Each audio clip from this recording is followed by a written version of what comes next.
What if I were to suggest that you play a key role in the awakening world? And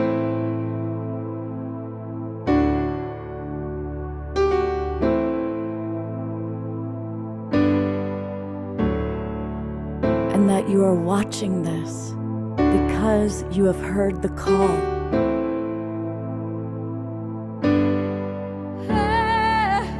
We can start right now by opening our hearts and minds.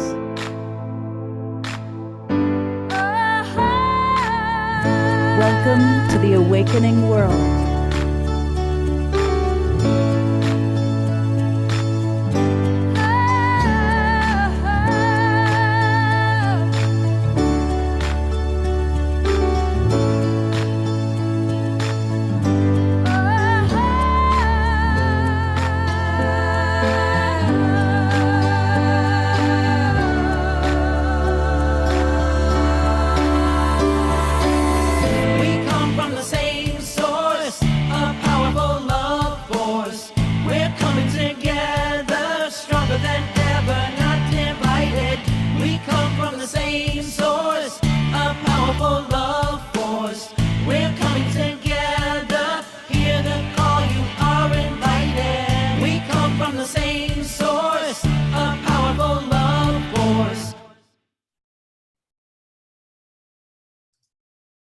Welcome, everybody. I'm Love Coach Scott Catamas, your host here with the Global Peace Tribe and the Awakening World. And it's our Friday night edition.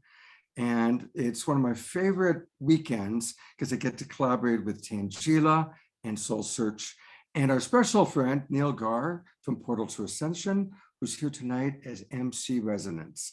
And they've invited a couple of amazing people.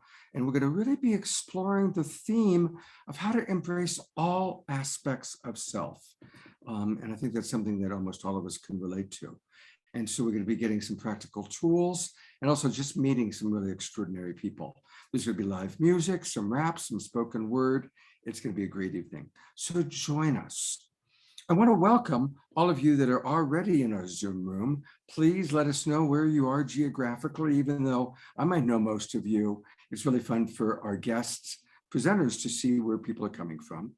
And I want to extend a special invitation to our friends watching on either the Facebook groups and pages or on Unify. A big thank you to our friends John and Summer Raymer. They get us out over to as many as 100 Facebook groups and pages. So a lot of you are watching us that way. And for those of you that are watching that way, I want to invite you, come on into our Zoom room. It's really, really easy.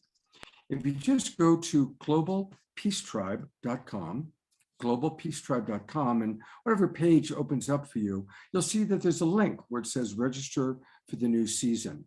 And you register and you're going to get the links to all of our shows. Now, we do shows 3 times a week, Friday night, Saturday night, and Sunday.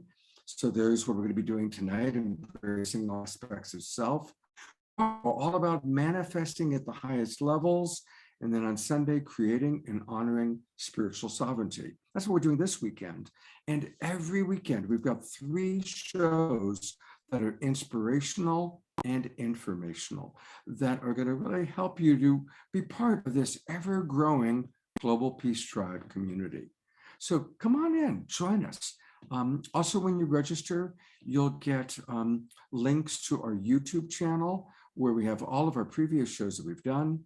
And also every Monday, we send out a kind of a reminder with all the links to the shows that just took place. So we make it really easy for you to be a part of what we're doing here. And what we're doing is pretty cool. Tonight, you're going to be learning about an online retreat that we're putting together. And then 2 weeks later, or actually 1 week after that, an in-person retreat in Sedona, Arizona. So there's a lot going on with the Global Peace Tribe. But before we get to Tanjila and all of her soul searchers, we always like to start with music.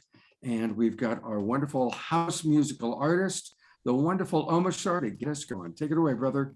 I will, that is it. Okay, Namaste and aloha, everybody. This is a song called Another Dawn, and it's about every day is kind of a Groundhog Day, at least That's kind of a really an acorn version of what it's really about. So you can make up whatever you want. Right?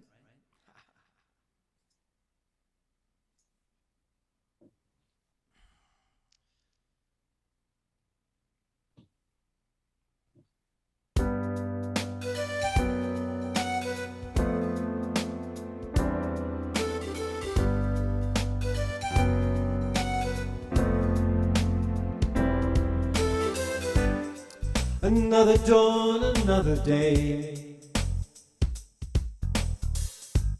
Innocent child coming your way. I've been wondering about my life. Oh yeah. Wondering about my state of mind. But then I heard, who is it for? If not for yourself, how do you feel? And why do you cry, cry, cry, cry, cry?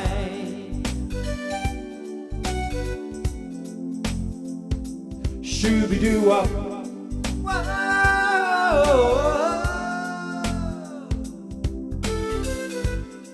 The sun is warming up my mind. Ocean breeze blows me away. I've been wondering about my life. Oh yeah. Wondering who will take my place. But then I heard, who is it for? If not for yourself,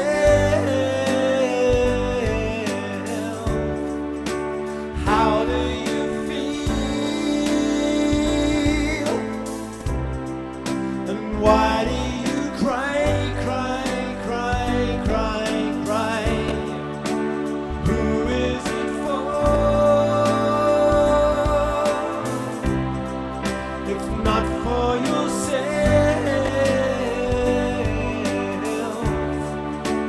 how do you feel? And why do you cry, cry, cry, cry, cry?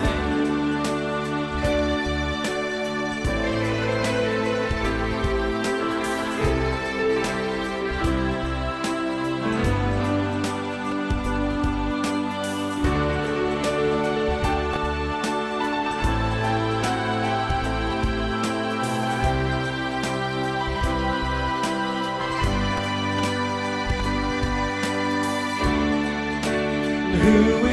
for? If not for yourself, how do you feel? So come on, let's fly. Come on, let's fly. Let's fly. Let's all give Omashar some love. Let's turn on our cameras and give him some twinkles. I love the twinkles. Thank you so much. And welcome everybody. Aloha and namaste from the heart of the universe. Here we are. And Omashar, there's a new song. I hadn't heard that one before. I have about 3 million, so we'll keep on plugging them out. I was tuning into the show tonight, and I just was, what can I play that's relevant for a foundation for us all? And that is it. So yeah. I like that. I love how upbeat it was. Super upbeat. Great way to get us started. Great. And Omashar will be back later on in the show. And actually, Omashar, at some point, I'd love for you to answer the question too about an aspect of yourself you've had a challenge of embracing. Yeah. Okay. So give some thought to that, and we'll come back to you. Yes. Okay. Well, we love Tanjila. She's an amazing co-host, and I so enjoy collaborating with her. She's fun. She's got this incredible combination of being really fun and highly productive. highly effective, which is a great combination, and always with a lot of positive cheer. And of course, she is the co-founder of SoulSearch. And SoulSearch, if you haven't registered yet, everybody, you got to get on board.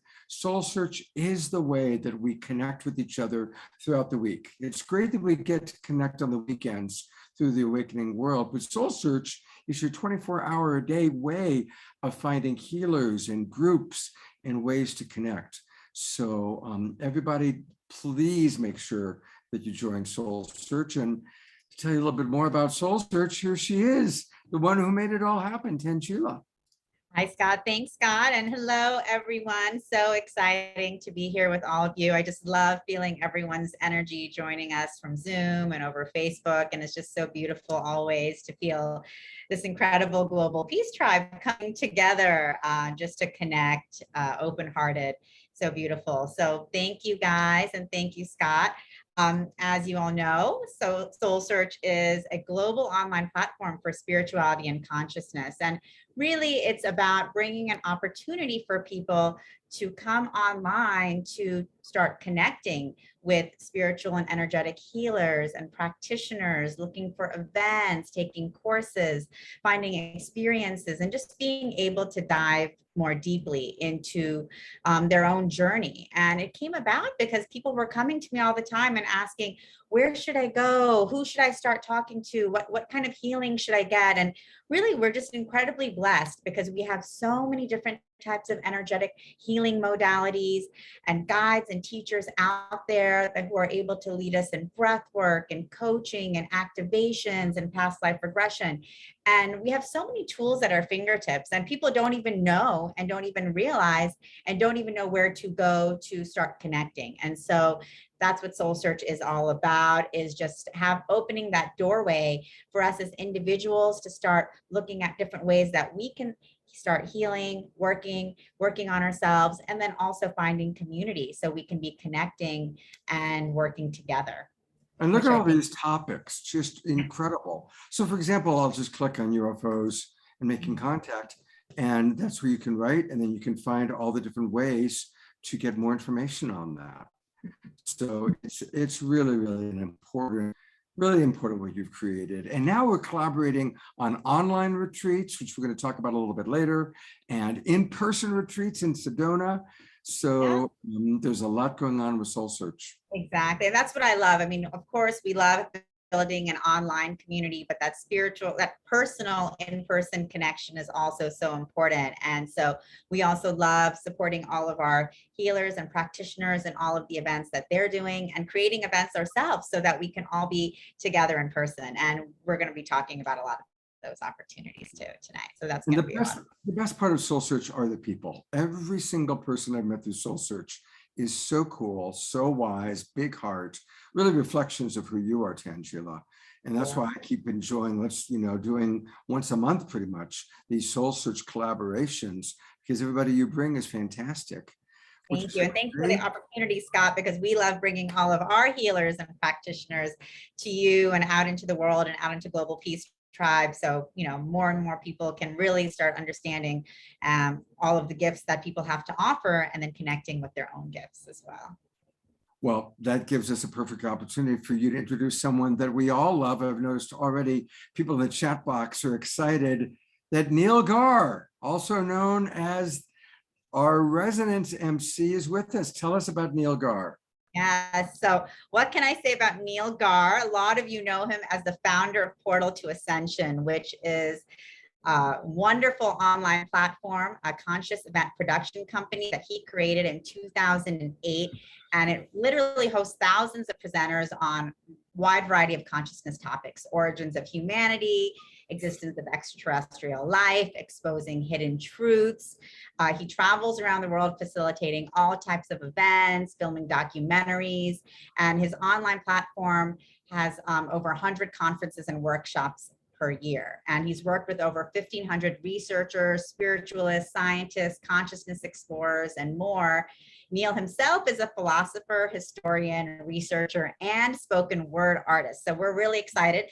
because he's also known as Resonance, and we're going to get to hear the spoken word and music today, which he'll be presenting his research on ancient wisdom and future science of sound, vibration, and frequency, both through his art as well as through his spoken word, as well as through his platform. So, you know, Neal is actually a wonderful friend and partner of mine, a great partner of SoulSearch. We are just really, I think, consciously collaborating and co-creating in so many ways. It's just been so exciting. And we're actually here in Mount Shasta together, co-creating a lot of exciting things happening. So Neal, Gaur. Thank you so much. Hey guys, so good to be with you, with all of you here. And yeah, we resonated with each other so much. We liked what, you know, each one of us was doing, that we decided to come and move in with each other for a month to see what other magic we could create, you know. And we've been doing some amazing things. I think we want to start with maybe telling people about some projects that we're working on? Or is that later? Yeah, let's do that. Let's do our first Okay. round of questions so people can get to know all of our guests. And so a question for both of you. You can go in either order. This is going to be the question for the two of you, and then also for all of our presenters tonight. What's an example from your life where you had the challenge of embracing some part of yourself? Because almost all of you have been multicultural. You know, you've had different cultural influences, different cultural backgrounds, breaking away from what you might have been raised in to embrace what was more alive for you. And so that's kind of the theme for tonight. And I'd love for both of you to, you know, in either order, kind of answer that question. Then we'll hear from our other guests, and then we'll get to what you guys are co-creating. How's that sound? Beautiful. Tanjila, do you want to go first, or should I? I thought you wanted to start with the spoken word piece. All right, yeah, let's do it. So what I want to do is I want to do a spoken word piece that I wrote actually like probably like a year and a half ago now.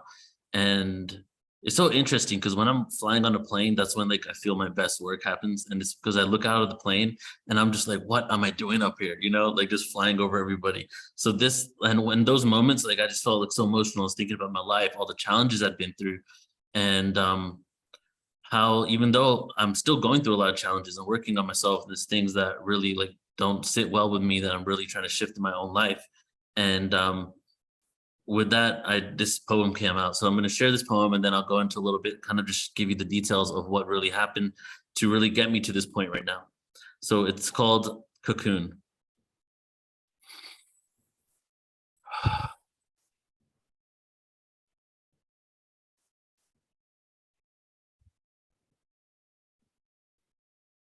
As I enter my cocoon, emotions flood my eyes as I tear up inside, expressed in love from my heart that has been wounded so much.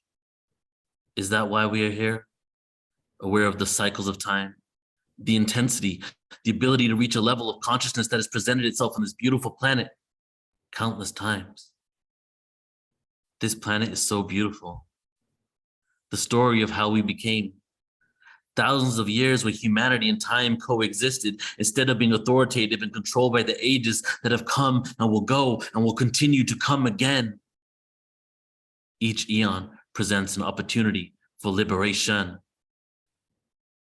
As I sit in my cocoon, eyes closed, safe now from the faces, the hatred, the pain, the pain. It hurts me often. Knowing the cycles is not a form of implementation, integration of the construct of the highest order when we do not follow leaders but our own sovereign leaders of our own right. A facilitator of energy. Why are we here? Who are we? The philosophy of humanity, what makes us unique, but also what connects us to the plants, animals, and what lies beneath our skin, the vehicle to transport our essence. This time has come before. I cannot judge the construct. I cannot judge the transition of one construct into another, one system into another. Who can judge me? The frequencies were designed to provide a depth of experience. Duality came from infinite singularity until the infinite potential burst into countless possibilities. A fractal, a water drop, a black hole, where I can go and hide. The vibration of love is sometimes buried deep inside. Why am I here? I often wonder, who am I? Why do I exist? Why do I know what I know? I cry often for the beauty of what it means to be human, for the uniqueness of our position as the galactic position of the earth better shifts to better assist in my mission. My mission? What if I gave it up? Does life continue and is the energy enough? I gave up my mission multiple times as I could not deal with the depression and the self-hatred inside. I grew up having to lie. Fears, insecurities can lead to a demise or a way to rise. I experienced both. I love the earth so much that sometimes the love makes it hard to communicate with words. My hope for humanity has been tested over and over. I lost hope, but then a silly joke or just by people watching, my faith is restored. We are beautiful. We are so beautiful. I wish we all knew. I have experienced hate for myself that alter my health, but only I can help me. Only I can help me. Only I can help me.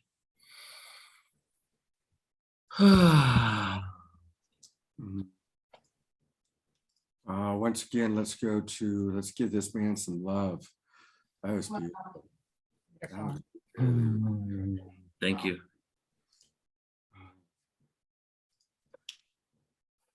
All right. I got my heart beating really fast. Yeah. Yeah. You know, and I love your message at the end that ultimately we get support from all the healers through SoulSearch and all the people made from Awakening World, but it's up to each of us as individuals to ultimately make those choices of self-love and healthy choice making. Yeah, exactly. Taking full responsibility of my own creation, you know, it gets to a point where the only person that could shift your life, regardless of your traumas from childhood, you know, what have happened is you have to make the choice to really shift out of it. And I'm still making the choices. You know? So should I get into a little bit of my story? Do I have time? Please do. Please do. All right, cool. Let's do it. All right. So I guess I'll start with, you know, where I was raised. I was raised in London, UK, and I'm actually Indian. I was born to a Hindu family.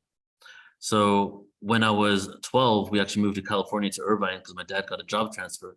And I was, you know, when I was a kid, I would go to temple. I'd be singing the bhajans, like all the Indian hymns, kirtan. You know, I would be singing a lot and going to a lot of Indian like cultural events and religious events. That continued when I came to the US, but then I realized when I was turned 18 that everything that I was basically doing and following, I really didn't know what the end result was. I really didn't go to church, go to temple, or go to like any Hindu event thinking about God. It was basically just something to like socially connect with people. I didn't have any belief. So I called myself an atheist Hindu for a long time. So I was like telling people that basically I did all the rites and rituals that my parents told me to do, but I really didn't know what to believe. Then when I was 18, I went to college and I started meeting people from all over the world. I started, you know, reading different types of books, and I looked online and I found Nassim Haramein, William Henry, Jordan Maxwell. And this was the time in my life where I started shifting and really waking up to, you know, Anunnaki, Sumerian scriptures, and a lot of extraterrestrial awareness. And I went down a rabbit hole for a good 6 years, just like deep into this awareness. When I decided to start my business, there was a lot of portal to ascension. There was a lot of kickback from my family.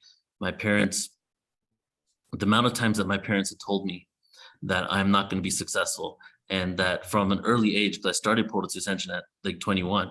So the amount of times that I was like told that you can never do this, this will never amount to anything, and go back to a regular job, really affected me psychologically, you know, and I'm still working through some self-worth issues right now, just because I really, really want to do this work.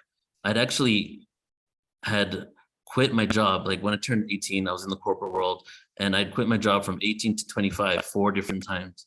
I had a job as a stockbroker and a financial analyst, a web designer, and a couple of other jobs that I had. And every time there was a moment for me to jump into full consciousness work, I would just quickly just leave my job and leave my profession and just get into it. The first time I did that was actually with a guy called Dr. Dream, where we went on a tour in 2010 from Southern California to Vancouver, doing an event every couple of days. And he literally said, you know, if you leave your job, come move in, let's create a tour and just get on the road and start doing these events. So I really went all in, but then at one point it got to a level where I really wasn't even able to sustain myself or, you know, afford to live. So I went back to the corporate world and made a decision, because I was doing a lot of live events at that time, live events all over the US. And just the amount of expenses for a person to go to this event, fly people out, get the venue, wasn't able to be sustained. Portal to Ascension couldn't continue. So I decided to go 100% online. And at that point, that's when Portal to Ascension started flourishing and blossoming. And then a few years later, I basically went full-time Portal to Ascension and started doing more and more events, around 110 events a year. But this whole time I was doing that, which was like a good 20 years, my family wouldn't even accept me. They wouldn't even let me talk about it around events and people. Just up until last year, actually, we'd go to like family gatherings. They wouldn't want to mention what I'm doing. When people would ask them what I'm doing, they wouldn't want to tell anybody. And even just a couple of years ago, my dad and I got a full-on argument over what the work I'm doing. He actually said to me, "What's up with all this alien stuff?" He got really he just Googled my name and found so much information and went through this whole thing where he was like trying to get me to take my information off. This is 2 years ago. I'm 39 right now, so it's like 37. So my parents really don't know what to do and what to make out of me. And I just got separated. I just divorced around 10 months ago.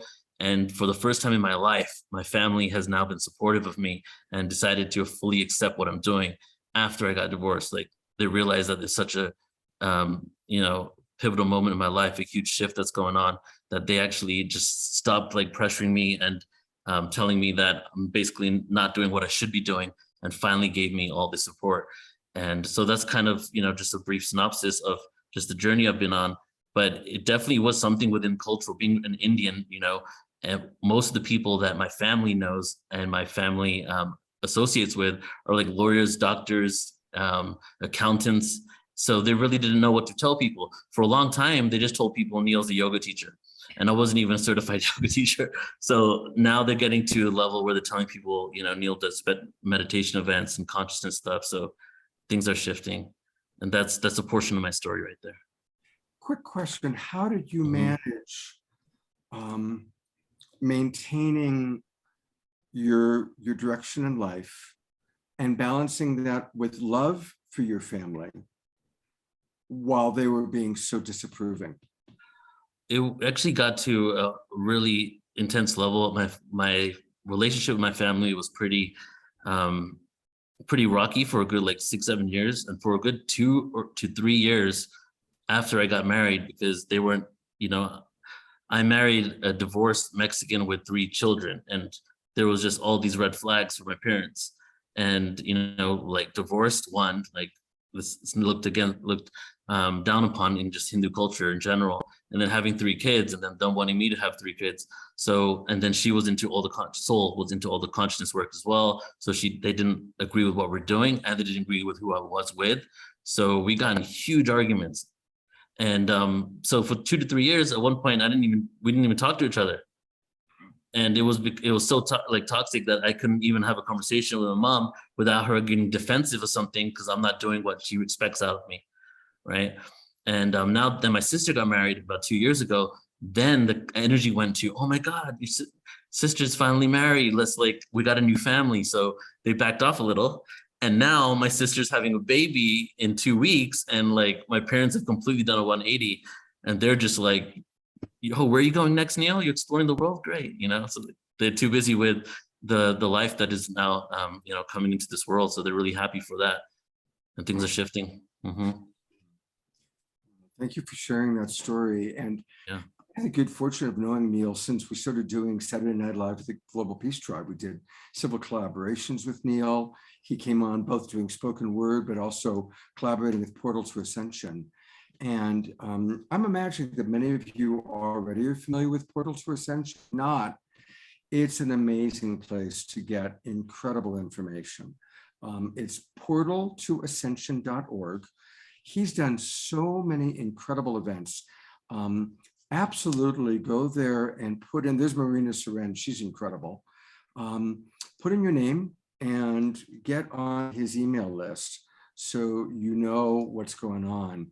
He's got over 100 hours of presentations and info with a lot of our favorite guests, a lot of the people that you've seen on The Awakening World or on Saturday Night Live, but a lot of our favorites from Billy Carson, James Redfield, Marina Seren, who you just saw. It's a great, great platform. And now imagine Portal to Ascension is coming together with SoulSearch. Tanjila is coming together with Neal, and that's a powerful, powerful combination. And they're going to create a lot of magic. So I want to get to Tanjila's story, but we'll get much more from Neal a little bit later on in the show. And thank you for getting us off to a great start with a very vulnerable story and a powerful story, a perfect example for what this show tonight is all about. Thank you, Neal. Thanks, Neal. So beautiful. Tanjila. Now, everybody knows you in your current role of SoulSearch goddess and maker of all things that happen. But what's an example from your life that you'd be willing to share with us tonight? Sure. Well, I mean, actually, was really beautiful to hear Neal's story, because there's actually a lot of resonance for me within that story, and it's a ongoing story for me as well. You know, I was born here in New Orleans, but I actually grew up in Saudi Arabia. My family is from Bangladesh, and you know, I was raised Muslim. And growing up in Saudi Arabia, you know, I went to an American school, but we also took Islamic courses, and I had Islamic teachers, and you know, I was very much involved in being raised in a very, very Islamic way, in an Islamic manner, which didn't, you know, and I appreciated the connection to source, because I think I was always like very mystical from a young age. And I did enjoy going to the sacred sites and, you know, being in contemplation, but it didn't really make sense to me because I lived in Saudi Arabia, where women had to cover from head to toe, wearing all black, women couldn't drive. You know, there was just so much, you know, oppression there of women, and just there was no freedom there to like walk the streets. And then I would come to America every year and just see, my goodness, like people here are so free, they can wear whatever they want, they can go anywhere. And then I would go to Bangladesh every year also, which is also a Muslim country, but at that time it was much more free. Now it has become a little bit more conservative, but at that time, you know, the culture is very Indian there. So everyone is wearing saris, and it's very colorful, and dancing and music. And I was just like so confused, because I'm like, how do I reconcile all of these ways of life? And then I would be in Islamic school, and the teacher would be telling us, oh, well, all of your non-Muslim friends are all going to go to hell. And I just couldn't understand. I would be like, why are they all going to go to hell? They're good people. And she would be like, well, that's just the way it is, you know? And so it was really weird. It was this weird dissonance, because I just saw the world around me as so diverse and so beautiful. But then I was just being told that we all had to be one way. And, you know, and if you weren't this way, you were bad, and you were going to go to hell, and you're a horrible person.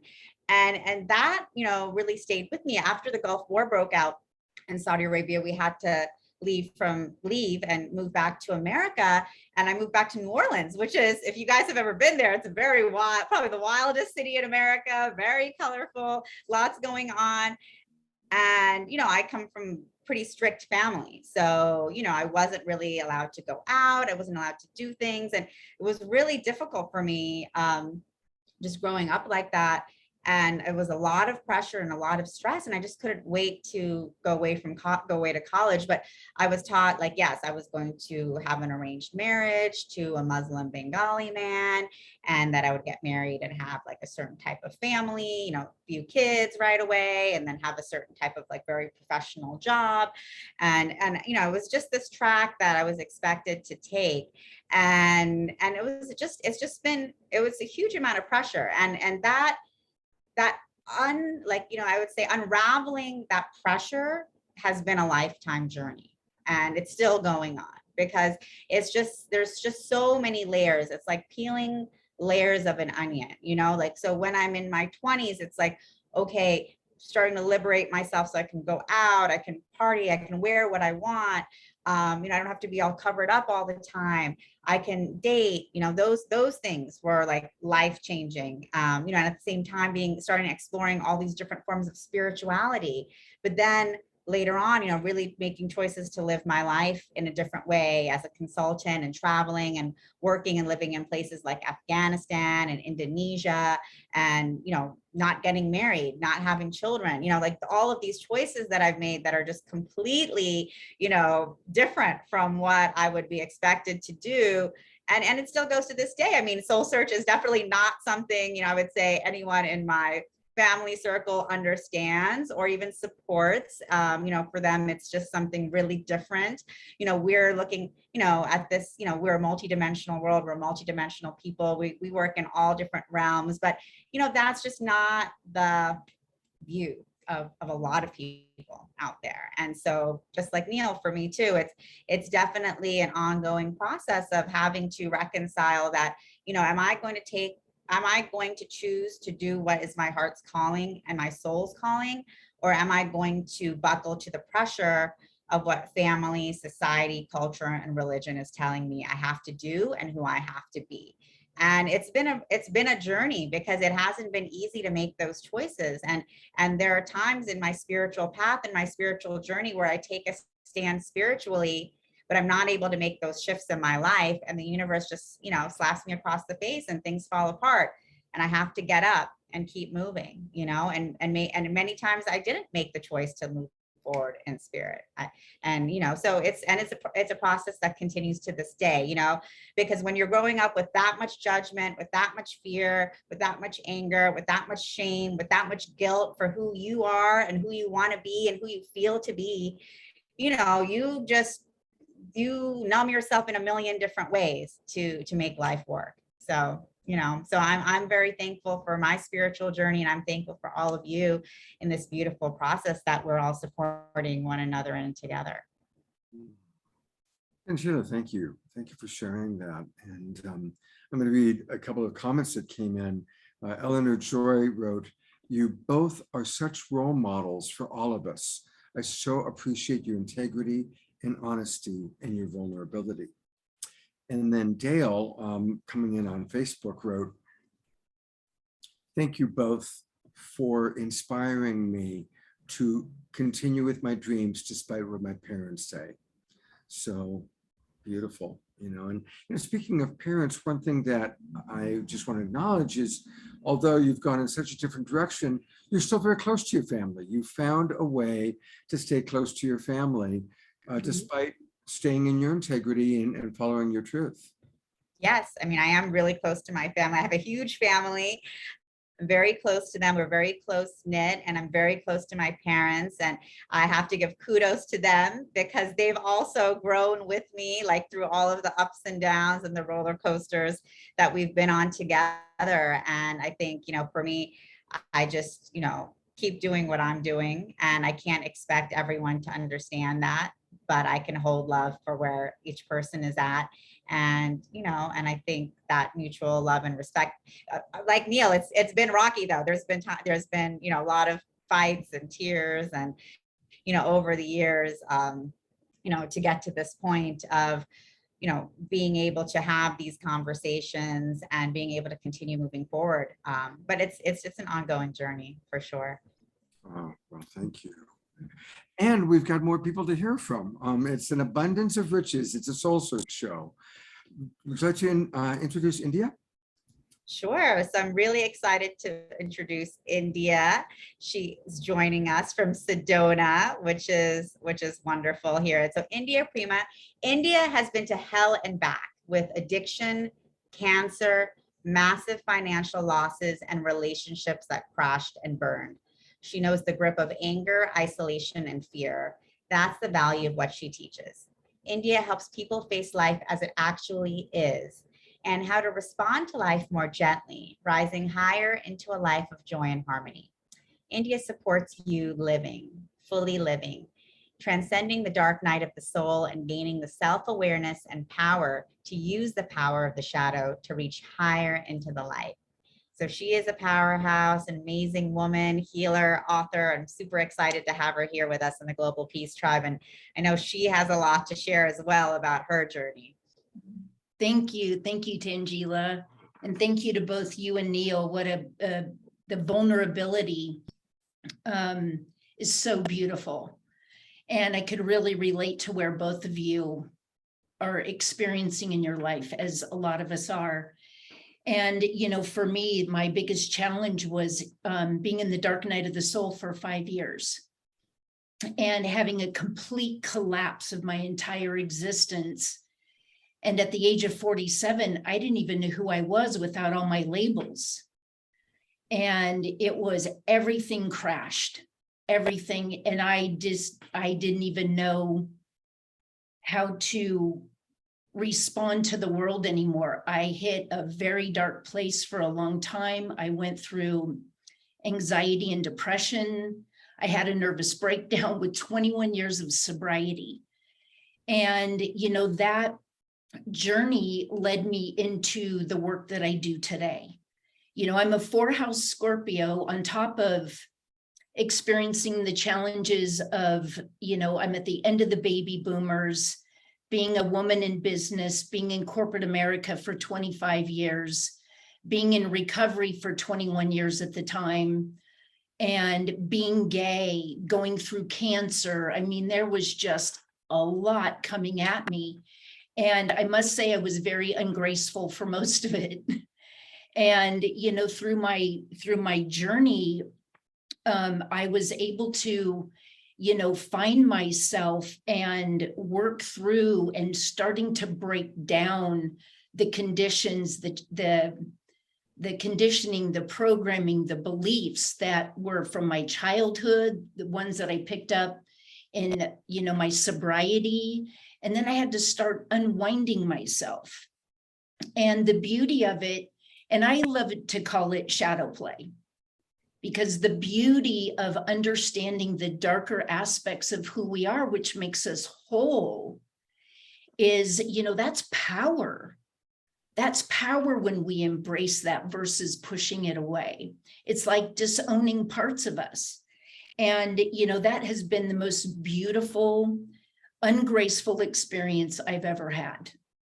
And it's the work that I do, and I love it, and I find so much passion and so much satisfaction out of it.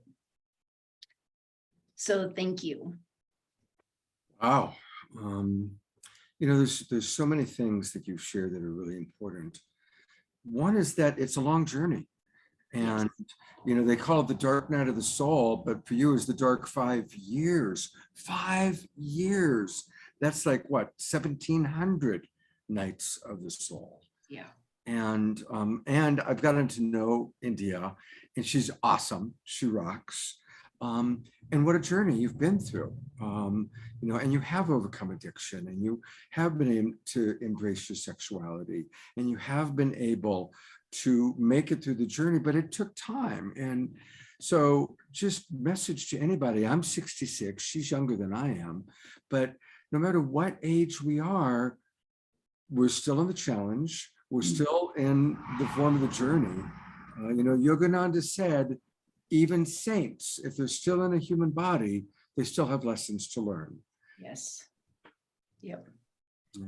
Yes. I remember asking a therapist in my 20s, I was like, when is all this work going to be over? And she said, when that day comes, your day on the planet is over. Yeah. And I went, got it. You know, and it's, you know, I think the difference is, Scott, is that I don't live there anymore. I just visit. Mm-hmm. You know, when I don't live in my storytelling, I don't live in the pain, I don't live in the sadness, I don't live in the darkness, I don't live in the reoccurring things that I want to justify in the victim mentality that I held, which is our society. Right. You know, it's our society. And I didn't know any different. I was living in Arkansas. I just didn't have any other languages. I didn't know about energy and vibration. You know, when my life collapsed, I put it back together, and then I got cancer, and then I started to put it back together, but it was all from the outside. Mm, And this is an inside job. wow. And Neal said it, it's just like the only way out is in. It's the only way. Nobody wants to do their own work. Why would you think they want to do yours? So we're left to hold responsibility with ourselves. I didn't know about Arkansas, and I can only imagine being gay in Arkansas.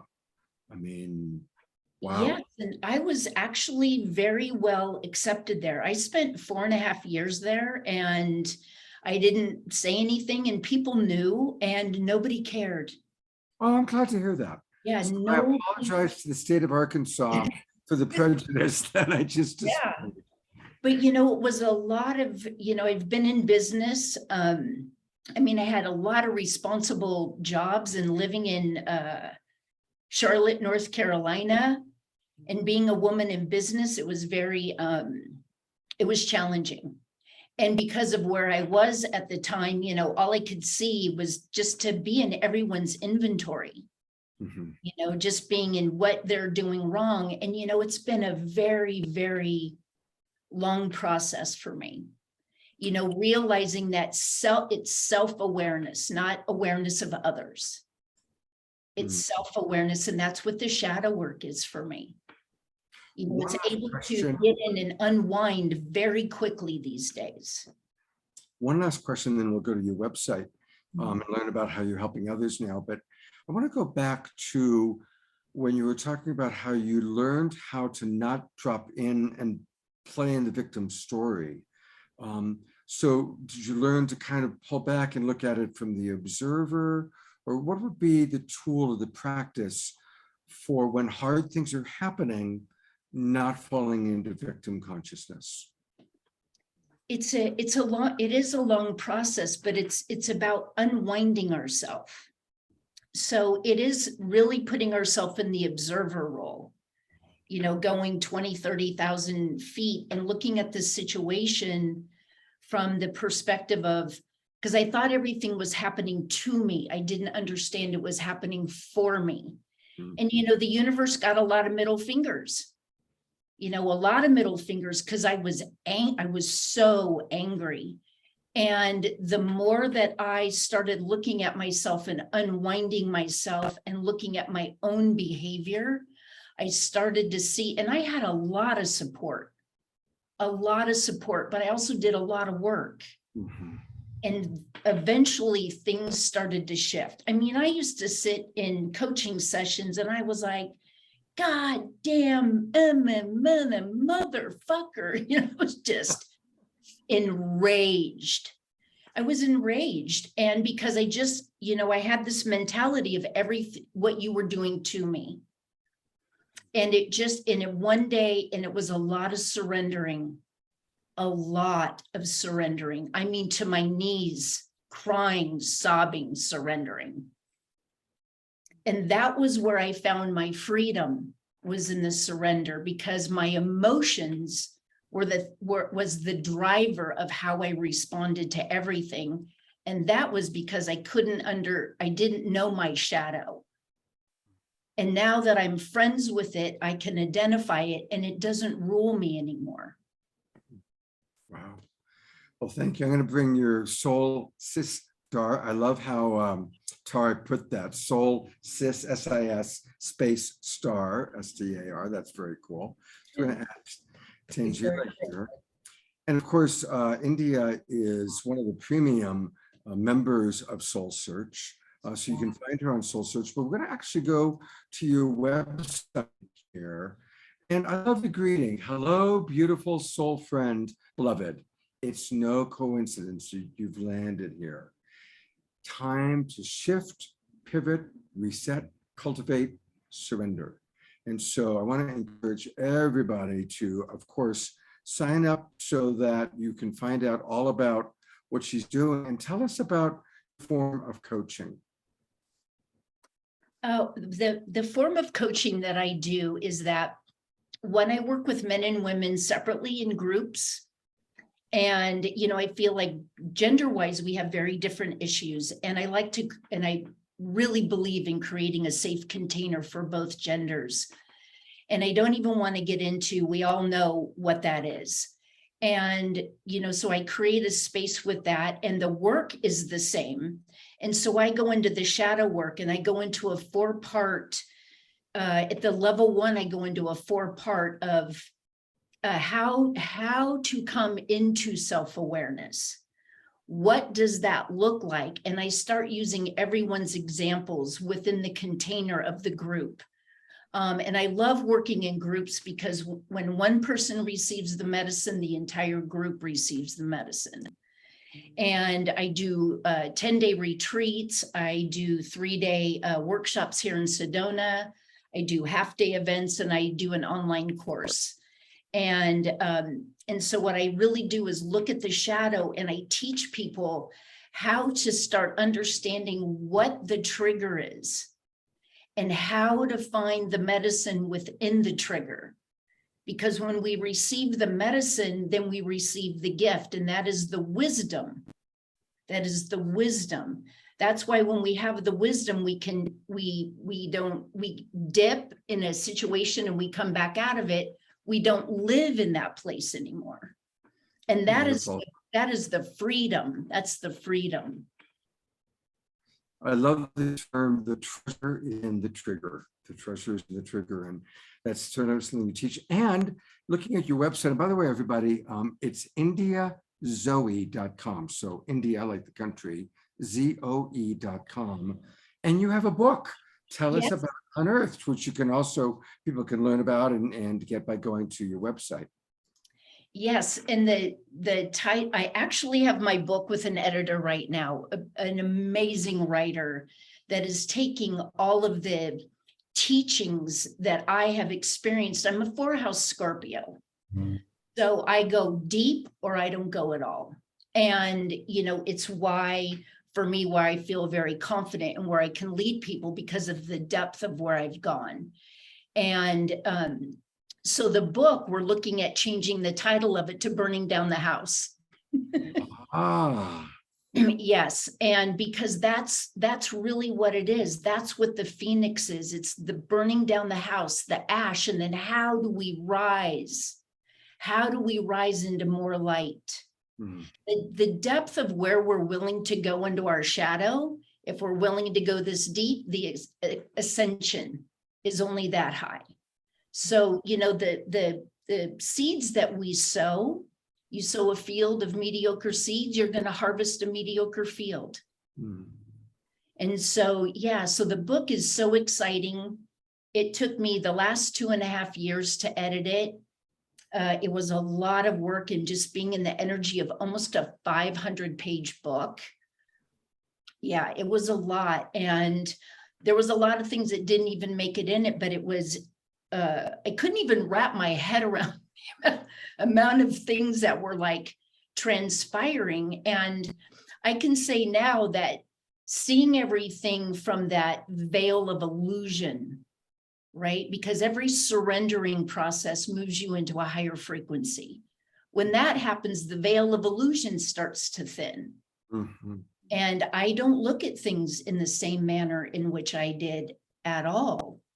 And so it's just a really beautiful experience to be where I'm sitting now, when for 5 years, I wanted to drive my car into a center divider, and I thought about it, but I didn't want to hurt myself and I didn't want to hurt others, but I didn't want to go on living.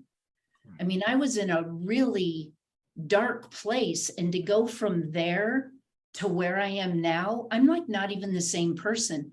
I don't even have the same name I was given at birth.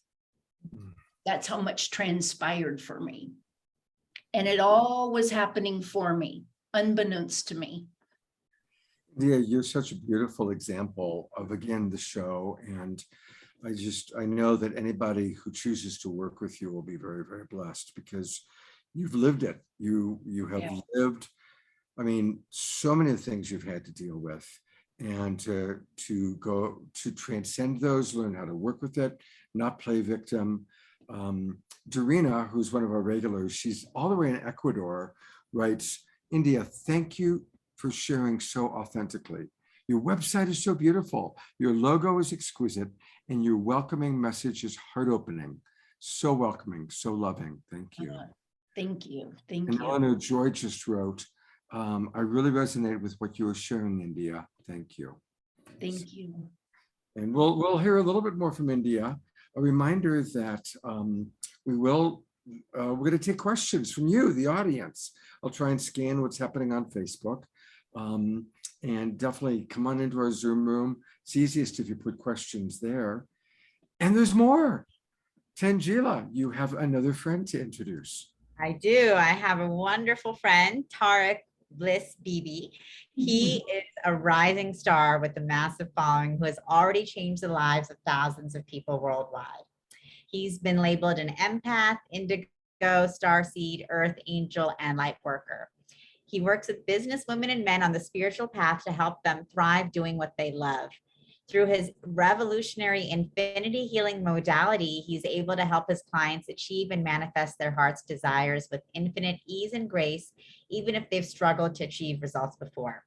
Also known as Mr. Miraculous, Tarek is a facilitator of inner transformation, helping people around the world transcend their emotional and psychological blocks at the core level.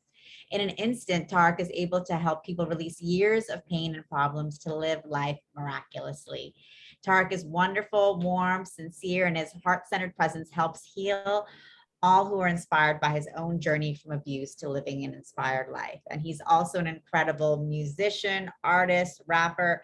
And so we're so excited, blessed to have you here with us again, Tarek, and really Thank you, looking forward to Tanjila. diving deep. Appreciate it, sister. Thank you so much. So thanks for being here, and just loving to hear about your journey as well, because I know you have a lot to share too. Thank you. Forgive me, guys. I usually feel very pumped and full of energy, and I just landed in Costa Rica, so I'm just feeling not my best, but no one knows that, so I might as well just keep that to myself. Because no one's thinking that except for my critical mind. So speaking of accepting parts of ourselves, yeah, definitely grew up feeling very different. Growing up, born in Jordan. My granddad was from Palestine. He had to leave there when the British took over and declared it the state of Israel. So he left right before that happened, moved to Lebanon, lost everything. He was one of the first Palestinians to go to Cambridge University in the UK and graduate from, I think it was economics or business, and he didn't even speak English. And to get there, it was like a 2-week boat ride or whatever they had to do back then. So just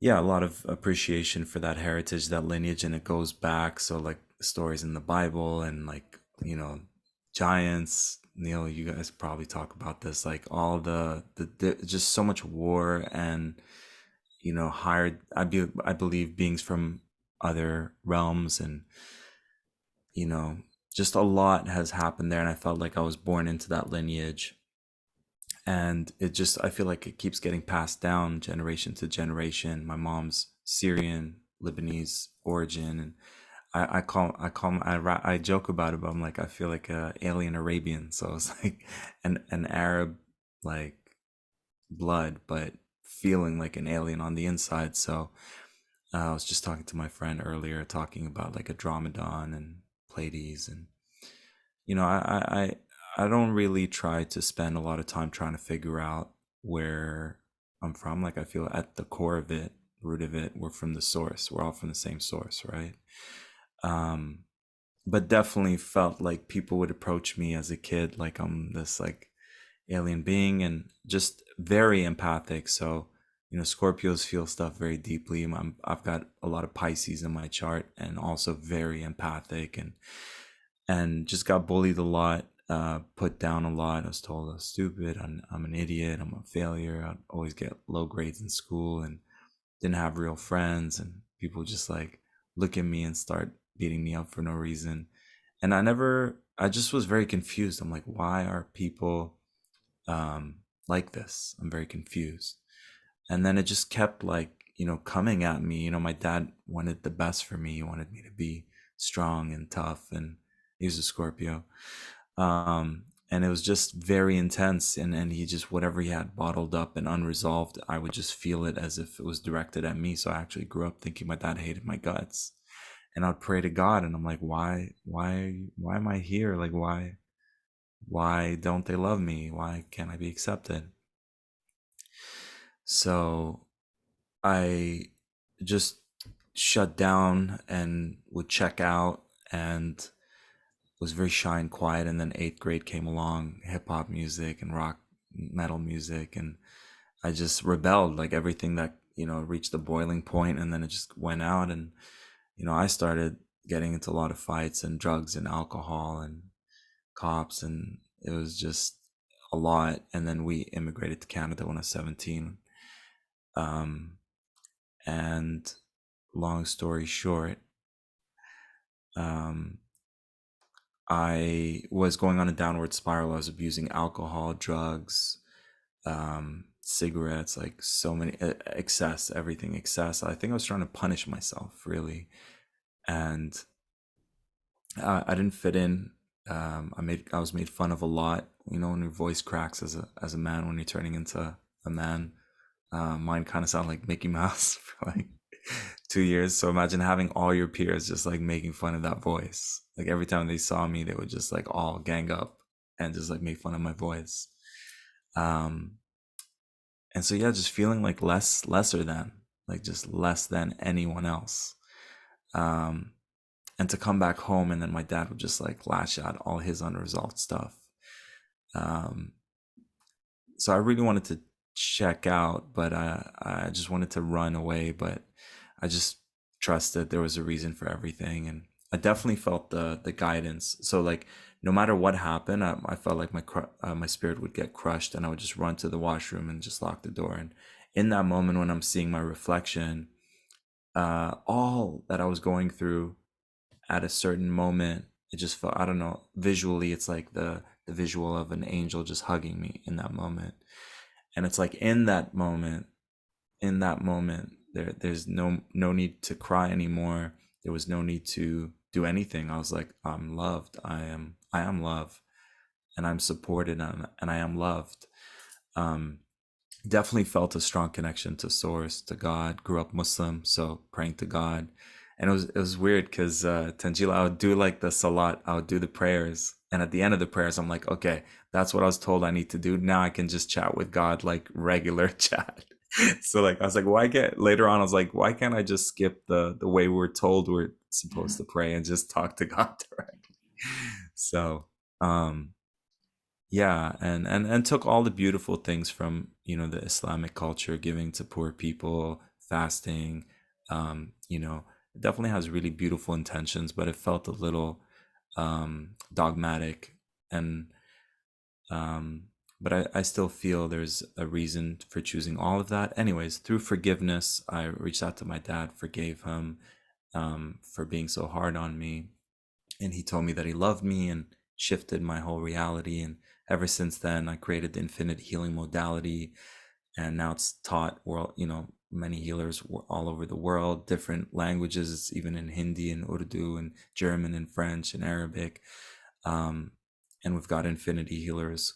And this is all still, even when I created them, like the healing modality, that voice in my head's like, what do you have to offer? Like I still had the worst programming you can ever imagine, and to believe in myself, and to go from being broken on welfare to hitting 6 figures from my gifts as a healer and as a rap artist is very humbling. And my story is like that, the hero's journey that we see in a lot of the movies that we loved. And my biggest message is, if I can do it, you can do it better. So anyone who is out there and they're like, I really am passionate about something, I have something to offer planet Earth as a passion, as a gift, especially healers, my message is to claim it, to own your value, charge your worth, and thrive from your gifts and passions. And if I found a way where I can travel the world and work from my laptop as the kid who dropped out of high school and failed high school twice and dropped out of college and, you know, got fired from all the crappy jobs you can imagine. Like, if I could do it, anyone can.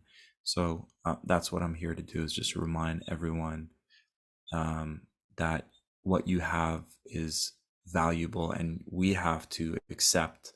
You know, I was telling my friends earlier how I created a shirt that said weirdo, and it's like, all the things that we are told are bad, how can we alchemize them and turn them to our greatest strengths? So if we're, you know, the origin of the word weirdo is one who paves their own path.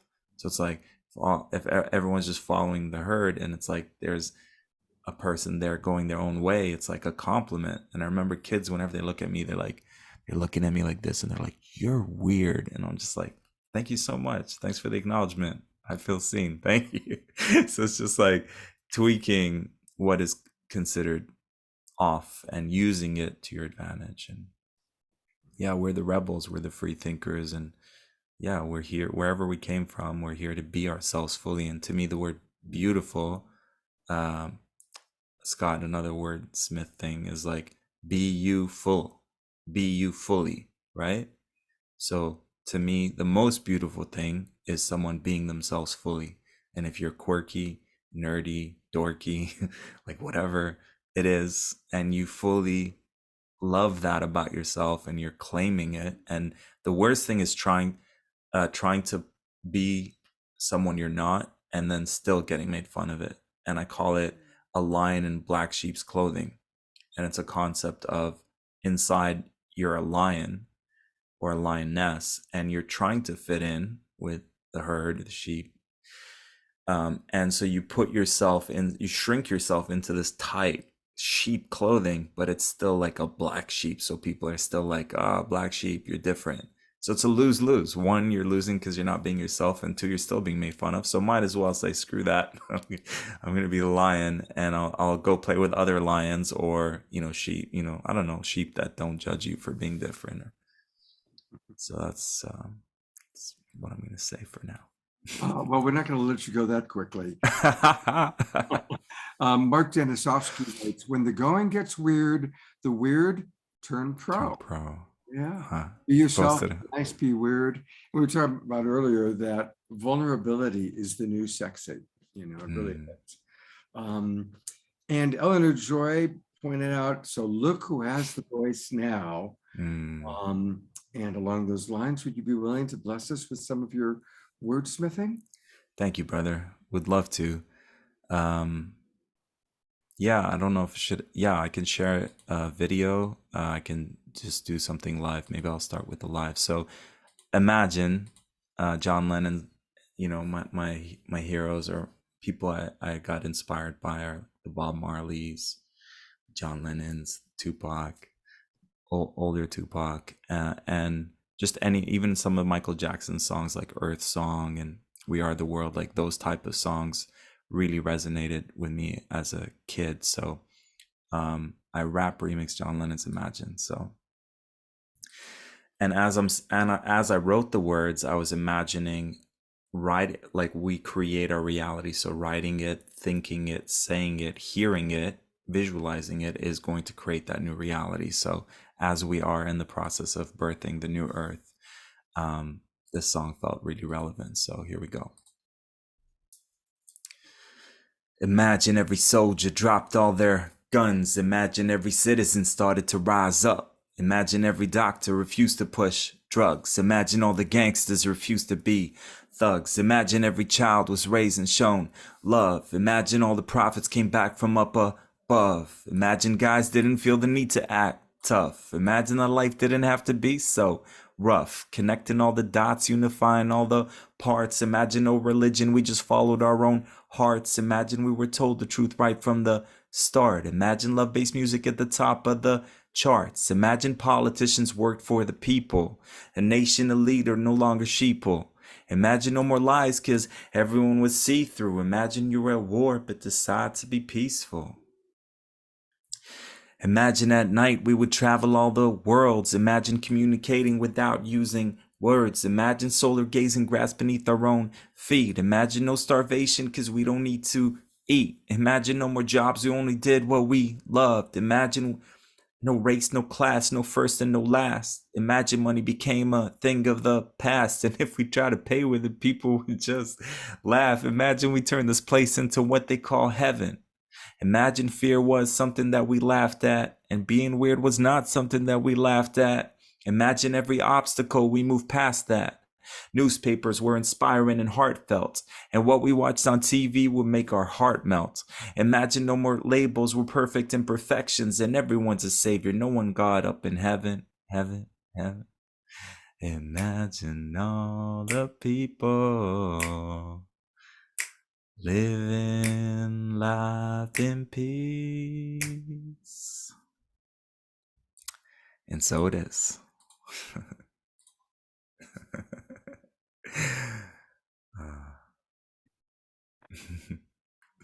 Thank you so much. We shot a video for that. It's all under Tarek Bibi, my name, on YouTube. And it's got a healing, it's part of a chakra healing rap album. So encoded into the 7 tracks are 7 chakra healings. So the crown chakra song's called The Prophet. It's talking about connecting to source. And the one you just heard is Imagine. So it's the third eye. It has a third eye activation in it. And we're going to play, actually, I've downloaded one of your songs to play the Light Warrior song a little bit later on tonight. Cool. But also take people to a couple of your websites. You're offering 5 gifts, not one, Yes. not 3, not 4, but Abundance. 5. Tell us about these gifts. Oh my God, I'm so, it's just such a beautiful thing to be able to share with you guys. My latest album, it's called Ascension 777. And Oh, Jesus, come on. yes, Yes. yes, Jesus has come on and blessed us. He has blessed us in this moment. It's called, so the rap name's Indigo Prophet, and the album's Ascension 777. So that's a labor of love, and it's a gift to you. Powerful songs for us. It's like written by Starseed, like a Starseed and other Starseed artists about how we feel, and words that inspire our journey.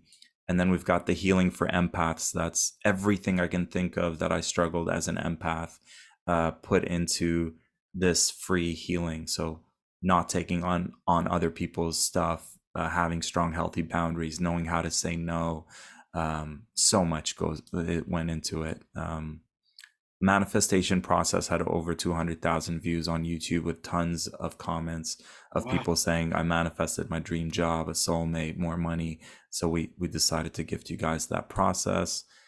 And Master Money, a lot of people come to me for money blocks and a DNA activation. Yeah, it's all there. This is beautiful. And there's Master Your Money. So Yeah. in the chat box, the link. Thank you. And thank you so much. You're welcome. And we're going to come back, play your video, and then we've got another website to take a look at. Beautiful. But beautiful, beautiful gifts. And so many people are thanking you right now. Thank you guys so much. Yeah, just so many people thanking you. It's really coming in from a lot of people on Facebook, and of course, people in our Zoom room. Thank you guys. Karen, Thank you, Scott. You are shining light to us all. Absolutely.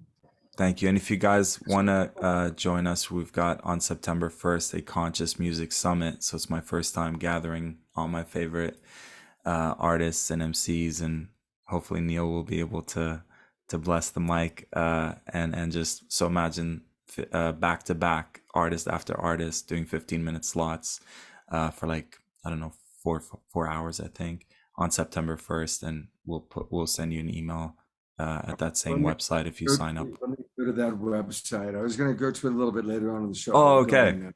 All right. It's all good. Okay. So many wonderful offerings tonight. My gosh. Thank All right, you. here we go.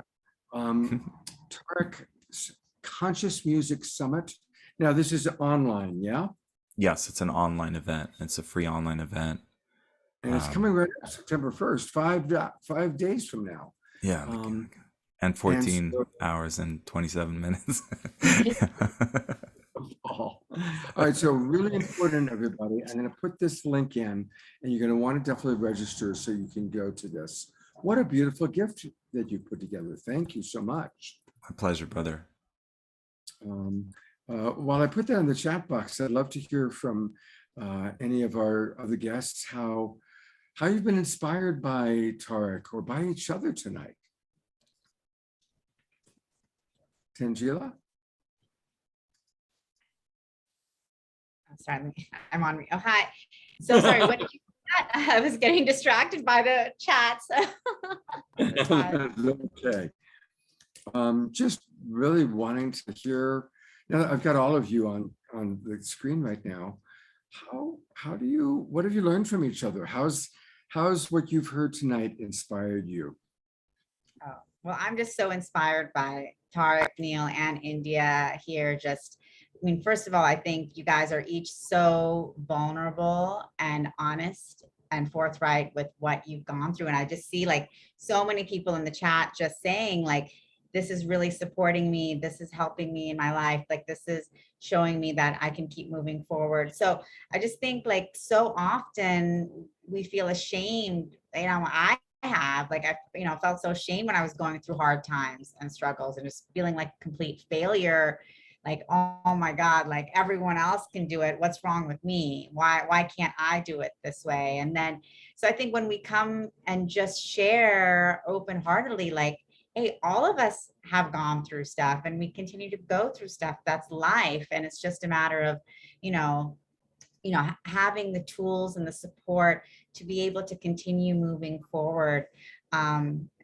So that, we don't stay in those moments of despair as we have in the past. We have tools to move forward and move through, but being in those moments of despair is a part of life. That's why we incarnated here, to share the ups and downs, the good and the bad. And just so I love, everyone here just sharing so openly, because I think more that we can do that, the more everyone realizes that we don't have to be perfect, and no one is perfect, and we don't have to be so hard on ourselves all the time.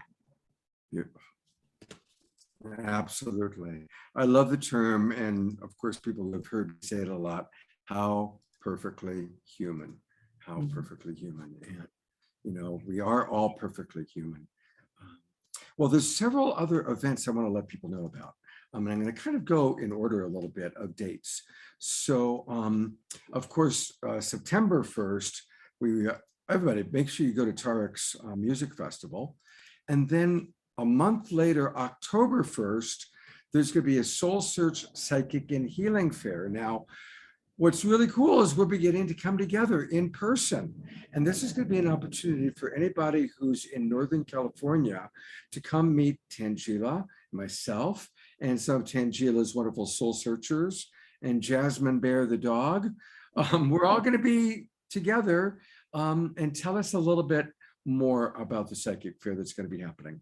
Sure. So we're super excited to be hosting this in San Rafael at the Embassy Suites, and we're going to have incredible psychics, healers, crystals, body workers, just an incredible group of high vibrational people coming together, and it's totally free to attend. We just wanted to create this event so that, whoever you are, you can come and explore, get to know some people, get some healings. There's going to be everything from human design to dragon healing, galactic healing, astrology.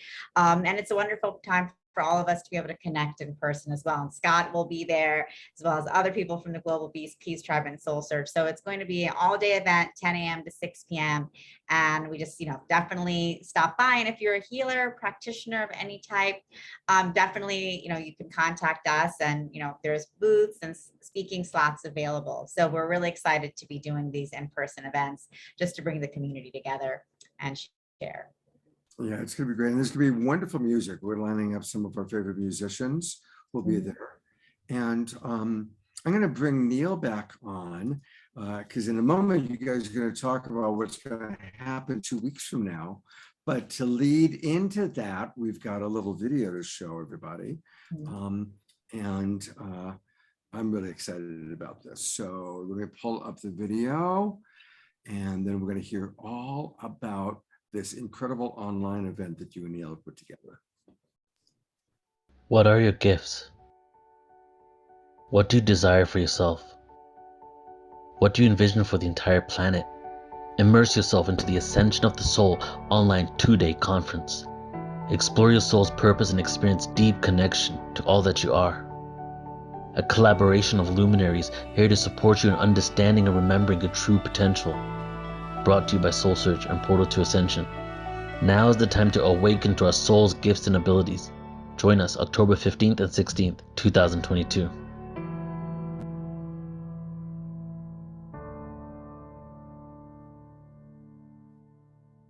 I'm going to pause it right there because people, you can take your camera, your cell phone, and put it on camera mode and go towards that little guy. There we go. And then you can open, and that'll take you right to the registration page.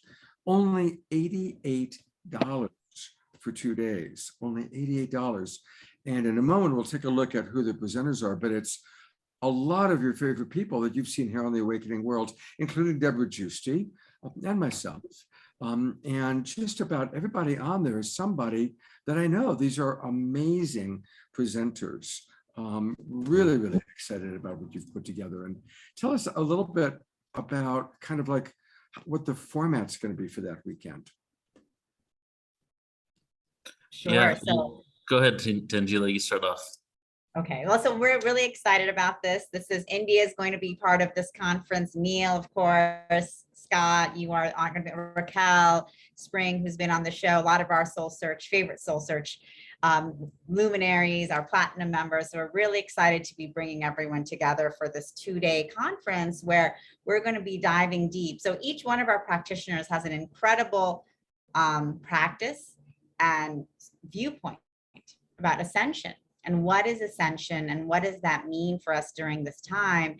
And so there's going to be 30-minute sessions from each practitioner exploring a different aspect of ascension. Scott, you're talking about managing your animal body during ascension, which I'm very excited to hear about.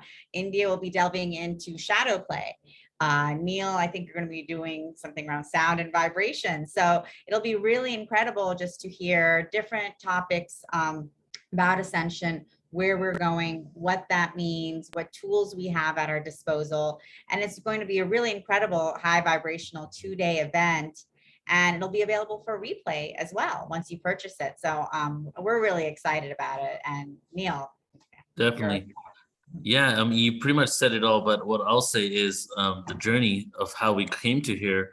I'm circa 3-4 months ago, I'm in Sedona, and I get an opportunity to meet Tanjila, and I realized, wow, this person is incredible, and everything she touches is going to be amazing. And we had such a good connection in those moments that we actually scheduled some time to like sit down with each other at the Kava bar, like 2 days after we met. We showed each other our websites. We went down like deep down into like how our business is operating because we realized the potential of us coming together. And, you know, Tanjila is such a great personality, as all of you know. It's just like such a warm soul and such pure intention. And those are the people I wanted to work with. So we decided to, you know, I decided to come on as one of the platinum members and then slowly but surely see what we're going to create together. And now we're in the creation phase. So we've created 3 things, and this is just the beginning. This is from now until December, right? And they're really megalithic, actually.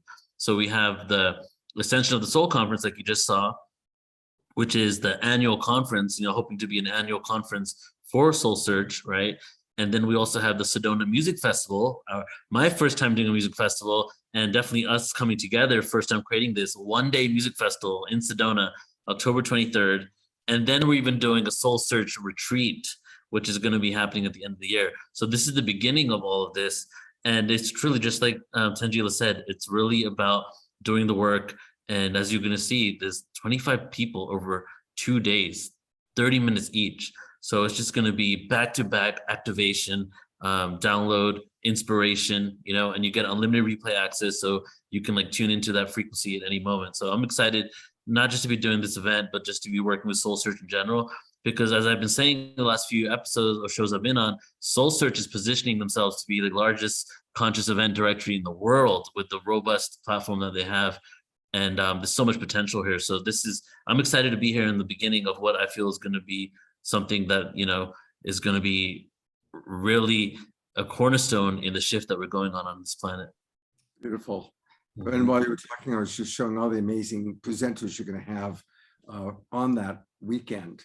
So that's the weekend of October 15th and 16th. But wait, there's more. So when we learned that Neal and Tanjila were doing a music festival, we decided to build the very first global Peace Tribe retreat around that. And so it's going to be also in Sedona, Arizona, October 21st, 22nd, 23rd, and 24th. And we just this week have kind of put together some of the details on it. And it's going to be really exciting. We're bringing in some of your musical artists that you love, like Kristen Hoffman and Cornflower. There's also going to be a psychic fair in Sedona that weekend. We're going to bring in a lot of wonderful SoulSearch practitioners, and we're going to have meals together. So those of you who come to Sedona, we're all going to be able to hang out together, have meals together. Every night there'll be a concert. There's going to be that great music festival, and then lots of extra events. People can go out to the vortexes and the power spots, and just a chance for us to finally meet in person, to hug each other, to connect. And it's going to be really beautiful. And it's October 21st, 22nd, 23rd, and 24th. And I'm going to put the link right here. We'll take a quick look at the agenda that honestly we just put together today, because we wanted to be able to show it to everybody. Then I'll put the link to where people can register. So anybody who arrives early on Thursday night will have a whole kind of time for some drinks, dinner, and connection time, and that'll be pretty intimate probably. And then on Friday, we get going with people who are into movement, morning yoga. There'll always be some sort of a movement to get things going. Then we have breakfast together. Then there's going to be 2 morning workshops with SoulSearch luminaries. Hopefully people like India that you've seen on the show, or some of the people that you'll see on tomorrow night's show. Lunch together. Afternoon, we're going to do connection exercises, getting to know each other. And then more workshops, then Sunside social time together, dinner, and then an Omashar concert. And that's just on Friday. Saturday, more of the same. Breakfast, lunch, dinner together, going out, connection exercises, and the psychic fair. And people can go out to the vortexes. And then in the evening, a cornflower dance concert. Amazing. Sunday, we're really going to build it around the music festival. But again, we'll be sharing meals together, social time together, and then a Kristen Hoffman concert. And then finally on Monday, we're going to come together and really go into depth, really doing some powerful work together, integrating everything that we've experienced. I'm bringing in some of my members of the Love Coach Academy. Also, I forgot to mention, Deborah Giusti will be with us. She's going to be teaching all about ascension. And we'll have a beautiful closing night within Cornflower and Kristen Hoffman doing a concert together. So that's all happening. Now there's a special early bird rate. So you want to get your early bird ticket right away, but don't wait till September 12th, because something that even Tanjila doesn't know is that the first 5 people who register, I'm going to buy you dinner at whichever night you choose. You can choose which night. I will personally pay for your dinner for just the first 5 people who register. So I'm going to put the registration link in right now. And while I do that, I'm going to give Tanjila a moment to talk a little bit about what we've got planned. Yeah, no, we're really excited about this. First of all, we're super excited about hosting with Neal at Portal to Ascension, this first ever Super Conscious Music Festival in Sedona. And we have all these incredible local conscious artists who you'll really love. Actually, everyone from Peter Sterling, who a lot of you know, to Miguel Montoya, who will be on the show tomorrow night, to Demir Shuford, and then also our beautiful Global Peace Tribe artists as well. So that's going to be a lot of fun, and that's really was one of the most exciting activities. But then we have this whole retreat around it as well, where, you know, and it's from, you know, the opportunity for all of you guys who've been connected online all these many months to come together and just connect and share in person. And we have a lot of great opportunities, the workshops with all of our SoulSearch luminaries. That's going to be really fun, being able to do deep dives in with them, being able to do journeys on the land to all the vortex sites, and then just being able to spend time together, enjoying the music at the music festival, and just really taking in all of that Sedona energy. It's going to be a lot of fun, and we're really excited to see you guys there. And again, if you come to the retreat, that includes a ticket for the music festival. So you'll get your ticket for the music festival. So we're all really working together and collaborating. I think we're going to go a little bit later tonight because we've got some questions that have come in for people. And I thought it might be kind of fun to go to this beautiful video that our brother Tarek created. So let's do that next. Then we'll do a couple of closing questions, a chance to hear from everybody one more time.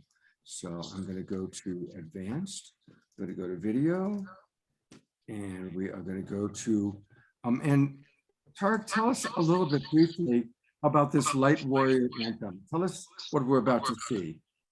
100%. Thank you so much. I feel that it's an archetype that many of us relate to, the spiritual warrior. And it was during the time of, lockdown and masks, and there was such a divide. And I was like, regardless of what side of the fence you're in, we have come here to be spiritual warriors, light warriors. And it has a silent infinity healing in it to activate that inner warrior within us that is really being called. There's a calling to bring out that inner warrior.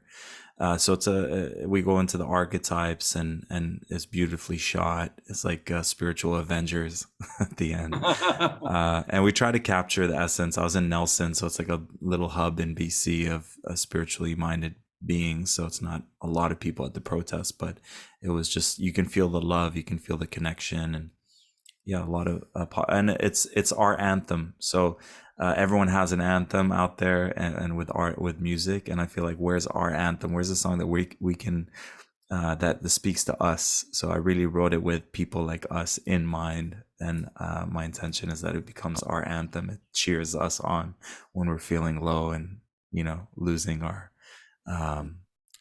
hope in ourselves and in humanity. Beautiful. All right, well, here we go. Thank you.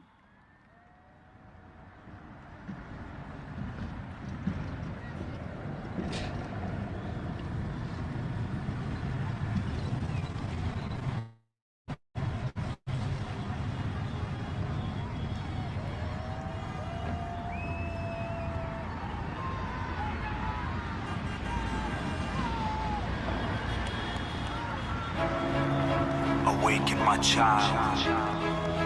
Awaken, goddesses. Awaken, all the gods. Awaken, crystal children. You can't let nobody stand in your way. Wake up, rainbow child. You just gotta get back up. Rise up, rainbow You just gotta warriors. get back up. Your time has come. And take down The world everything needs that you you. cannot change now. Awaken You and just gotta join get us back up, yeah. as we You just unite the gotta rainbow get tribe back up. worldwide. They tried labeling me ADHD, cause my being's dialed into higher frequencies. They think I'm demented. I pause and reflect, and cause I'm connected to higher dimensions. Sometimes I feel like, what is the purpose? Sometimes I feel like I'm less than and worthless. Sometimes I feel like I'm lost in the circus. My brain's wired different, I got unique circuits. This one's dedicated to all those being labeled as different, who don't fit into the system, who are misfits, who question their traditions, who are gifted and highly ambitious. We challenge authority, we can't be controlled. We're a growing minority, we won't do what we're told. We get angry and depressed, our feelings we won't suppress. The world is in a mess, so we're here to be our best. You can't let nobody stand in your stop way. you. No, you can't. You just gotta get back up. Can't do what you're here to You do. just gotta get back up. Can't back up, you gotta get back up. Never give up. Let go of all that stuff you've been holding on to. That's in the way of the greatest you. Yeah, cause everything you see is your divine inherency. Potentially we co-create infinite serenity within this century. Coexist yet live separately. I'm losing my religion, I'm losing my identity.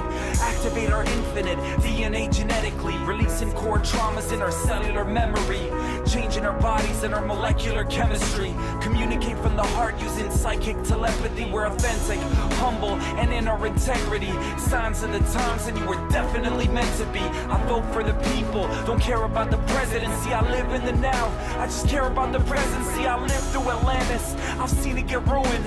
Father, forgive them for they not know what they're doing. Whether Pleiadian or human, you are the movement. So let's get together, cause you are the solution. You might be feeling alone. You might feel like no one understands you. You might feel like there's no one out there like you. But I want you to know, there are many of us all over this planet. And we are gifted. And we are powerful. And we have a mission. You keep hanging and burning me, yet I keep coming back purposely. You're psychologically, emotionally hurting me. Everything was a blur to me, felt like love deserted me. But it occurred to me, the only way to stop me is to murder me. But even if you did, I would live eternally. And even as a kid, I will feel you cursing me. You pick on me cause you're big and mean. I could see that your every scheme, nothing's what it seems in this dream. While love is embracing me, demons are chasing me. Angels are saving me, I've been waiting so patiently. Praying so hastily, heart's been aching and paining me. We rising up steadily, waiting so readily with our spiritual weaponry. No room for jealousy, we're moving with empathy. Especially presently when it comes to our legacy and planetary destiny. So if you'd like victory, then come stand next to me. Every experience you've been through has been divinely orchestrated to help you be the person you're here to be. Your destiny, activate your infinite being and spread those divine ripples of love in all directions and impact more than you can imagine. This is your time to shine. We've come from all over the globe, all over the universe, to be in this moment, to create the change that's needed, to help awaken all beings, co-create heaven on earth, from now until infinity. From now until infinity. From now until infinity. I see you. And I believe in you.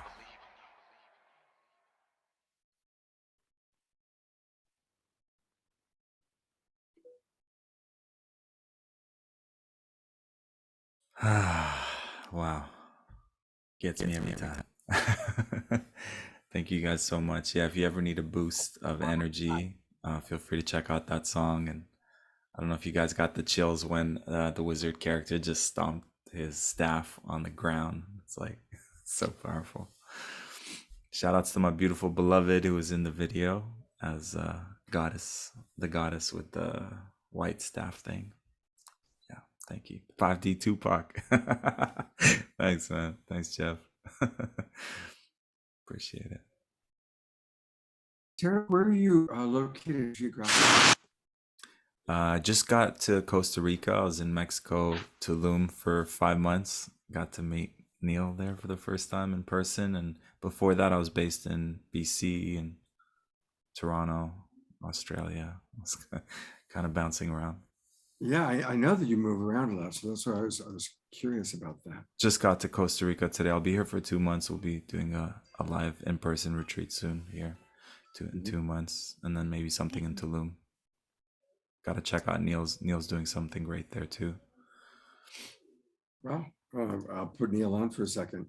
Are you two meeting for the first time tonight? Or did you know? No. I think Tanjila saw Tarek on one of my events, and that's how she got connected with him. But Tarek, I don't even remember how we got connected. It was like over a year and a half ago. I reached out to you to like, I was like, something's telling me we need to collaborate, and then you invited me to I invited you on a podcast on my end, and then you invited me to do a talk, and it started that way. And there was just so much synergy in like just experiences that we've had and challenges we've gone through that immediately just felt like Tarek was a brother, and we just became energetically connected, you know. And then when we got to meet each other in Tulum around 3 months ago, it was like long lost brothers, you know. Yeah. And we spent like 12 hours with each other, and it was great. So, but Tarek is a true brother, and I'm going to be connecting with him a lot. Hopefully, we'll make some music together in the future too. Yes. Yeah. Yes, brother. Thank you. May even be living in a commune together at one point. Who knows? For real, man. I see that. I see that for us. Yes. I feel it, dude. Yeah. Beautiful. All right, well, thank you so much. I'm going to put the spotlight on India for a minute because there was a question that came in through India, and that was from a mother who's concerned about her children that have, or a child that has addiction issues. And to what degree should a mother intervene? And to what degree should a mother just let them earn on their own is the question. Or is it just dinner that's gone? And people, please remember to mute yourselves because we can hear voices in the background. So we're on Zoom meetings now. That means everybody has to keep themselves muted.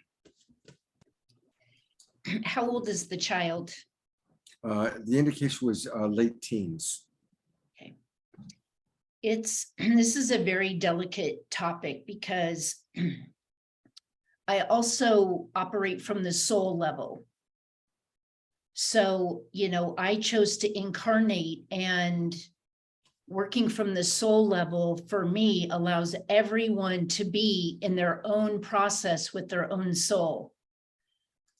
And when it's a child, that becomes a very challenging and a very delicate balance to walk. So what I would like to say at this time is that if she would like to reach out to me, because instead of just throwing a blanket over that, for me to respond, I want to make sure that I'm gathering some additional information so that I can be responsible with the way that I'm responding to her. Right. Okay. Well, thank you. Thank you. So what's the best way for her to reach out to you? My contact information is on my website. Okay. Yeah. I mean, I got sober at the age of 25, so I will be sober for 35 years in February. Wow. Congratulations. Yeah. That's very cool. Thank you. And it's, you know, I can say that it is one of the most beautiful, coveted gifts I have ever given myself. It really has, because I know where I am every day. You know what I mean? Like, that has not been a part of my existence. And it's really challenging because it's generally the first place most adults turn to when we're feeling so much stress. It's like, oh my God, I need a glass of wine. We all turn to something. We just do. So yeah, I'd like to gather some additional information. Okay. Yeah. All right, so a reminder, everybody, that her website, and I'm going to go to it one more time, is indiazoe.com. indiazoe.com. And I'm going to go there. I'm kind of doing two things at once. I'm downloading Neal's video while doing this at the same time, so I apologize. Here we go. All right, there it is. So when people go to your website, indiazoe.com, is there a place on the menu to contact you? Yes. In Let's touch. Here we go. So in the upper right-hand corner, you click menu, and then this is where you can send your message to her, putting your name, your email address, and whatever information you want. Yes. indiazoe.com/contact. Congratulations on almost 35 years. That's amazing. Yes, thank you. Not an easy task to do this day and age. No, it's not. No, it's not at all. Well, we've got another video. So just to be clear, Neal, do you want the Ascension Journey spoken word, or meditate and levitate? Which one do you want us to Yeah, show? the ascension. Okay, so I just finished that, and let me move it to my desktop. And tell us a little bit about what we're going to see. Yeah, so I just actually 2 weeks ago just got out of the Guatemalan jungle. I was there for the last 4 weeks, had an intentional community on Lake Atitlan, and it was called Light Leadership Residency. I pretty much only saw 25 people for 4 weeks, and it was hardcore insecurities, FOMO coming up, you know, a lot of different underlying challenges on living in a community were coming up. So this was, when I was there was this guy that was from Germany, most beautiful people from all over the world. Like my life like literally changed like for 2 weeks ago, for the last 4 weeks before that at this experience. So this one individual from Germany, he was actually filming the whole retreat for 4 weeks at the intentional community. And I connected with him and I asked him, could you film me? And let me do some spoken word in this beautiful area here, like, you know, being at the foot of 3 volcanoes, you know, it's just really amazing. And he has such great quality. So I was like, I've always wanted to create music videos. And we just like spent an hour together one day and we created 3 videos and we didn't even put any music on top of it. And then the retreat ended, so I had to leave. So in the last few days, in the last week or so, he actually put instrumental music on top of it. So this is, I'm excited to be presenting this for multiple reasons. First is this is the first spoken word piece I ever performed in 2008. And it was like really like the one that really just shifted me into becoming a spoken word artist and really going to different events, thousands of open mics. And then also it's something I want to do for a while, is just to professionally actually get, you know, my spoken word done and hip hop done. So this is kind of like a debut really for the beginning, because I'm also coming out with a spoken word album by the end of this year, a hip hop album next year. And I'm hoping to continue because I have a lot of content with an album a year, you know, if I can find some, when I find balance in my life in order for me to be doing that and running Portal to Ascension. So I'm excited for you guys to really check this video out. That is my first time coming out with something like this. Thank you. It is a world premiere on the Awakening World. The road goes on for generations. The travelers would disperse their light amongst all the willingly incarnated souls. But what if the ones that didn't know? Amnesia then turned on downward to reserve a place in the 5th dimension for themselves. The ego took control and made a life they shall never know. And walking you dark one into the lap of luxury followed by pain and woe. We all sold our souls to the devil. But the devil exists not. Negative energy we double as evil creates the demons whom we are fearful. Take the deep from the demon, put it in front of the word evil. Now you have a personified devil. Our thoughts and experiences create this creature only exists in the mind. Our desires are once creates this full feature ego that gets the lower source reaching the divine. Intellect. Love. On a perfect understanding we will have with one another. I welcome you, my brother, my sister, my lover. To become one, to help me become one, before reality tears me from duality and back to ether's imagination. You see, I'm the ghost of lives past. Generations have descended just to gain these experiences, and I pray the human situation is critical, mind analytical, won't let me forget the fall of angels and demons into this 3rd dimensional world. Is this planet yours? May I hide amongst the lost souls? Hide out for a bit, drink some liquor, smoke some weed, and step outside for a cigarette? Yeah, sure, man. Here's the social security card, you may live. Reincarnated to a kid to live and get back to society and unlock the borders. That's motive, but the action comes a horde of abstract thought. Who is not a ghost, a spirit, but just is. An enlightened individual. Equality minus the elitist political goal, a single flow of pain and woes and shamanistic pagan rituals. We will resurrect the Messiah in all of us. It's time to trust our brothers and sisters. Unity of mind, conscious awareness on the rise, the yin-yang intertwined, masculine, feminine, lovers intertwined, spirit worse, the chakra points in my spine, relentless but still find inner peace hopes down the pace of my corrupted mind, chemtrails, aspartame, fluoride, getting drunk and high to block the constant question of why am I really here? But now I know is to help humanity steer into the right direction. For every single one of you I feel affection. We're in the same situation, so erase the awkward moments, trying to walk around to get that bonus. Remember the Arcturians will be one of the group of interdimensional beings in the near future. The mass signs will help us those really breathe. So raise your frequency if this is what you want to see. And don't try to break free from the shackles of captivity that we formed in our own mentality, because you and I, we are, and we've always been free. Wow.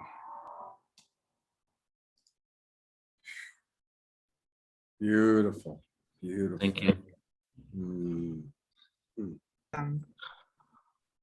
You've got quite a partner there, Tanjila.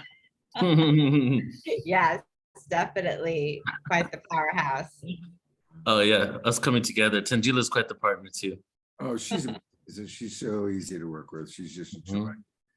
And speaking of Tanjila and partnering, we've got, this is just the first of 3 shows this weekend with SoulSearch.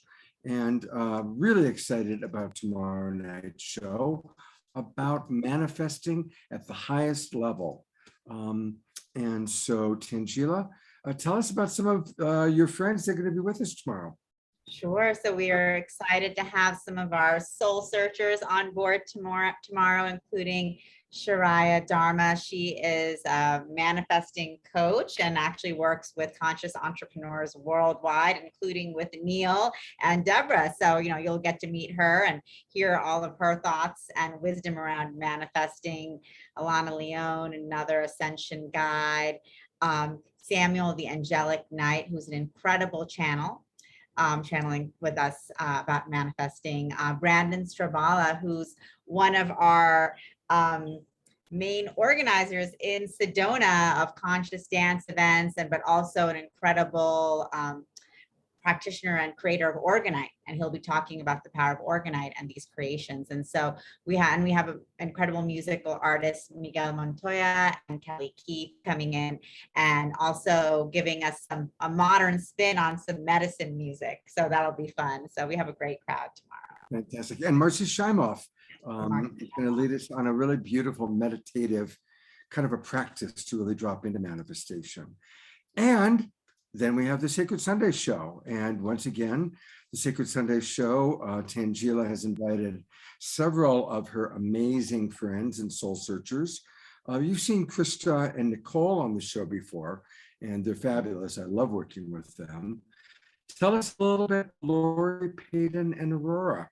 Sure. So these are some incredible guests, some more platinum members of our Soul Search group. Lori Wheeler, she is a homeopath as well as a channel, and incredible healer, very connected. She channels the interdimensional beings, and she brings together energy healing, homeopathy, and her channeling gifts to really be able to do this incredible healing work.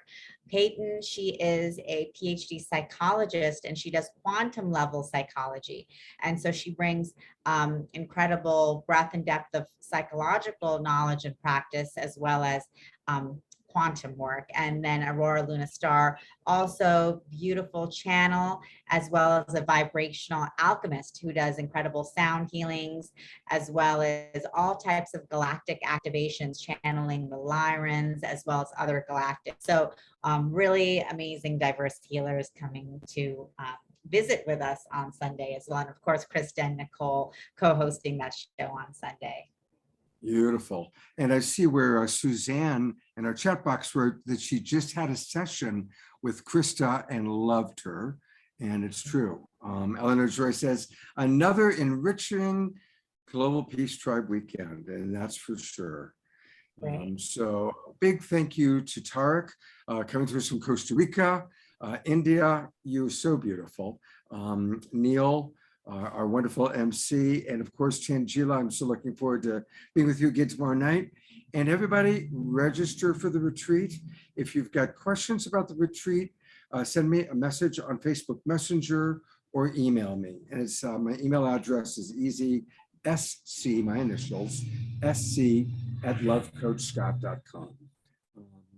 And thank you, Scott, for having us on the show. Thank you to India, Tarek, and Neal for being these incredible guests with so much vulnerability and authenticity. This was not an easy topic for us to address, but you guys are just so amazing and so brave and so courageous. So thank you so much. And thank you for all of our beautiful Global Peace Tribe audience for being here with us and sharing and being so supportive of our journeys and also sharing yours as well. Thank you.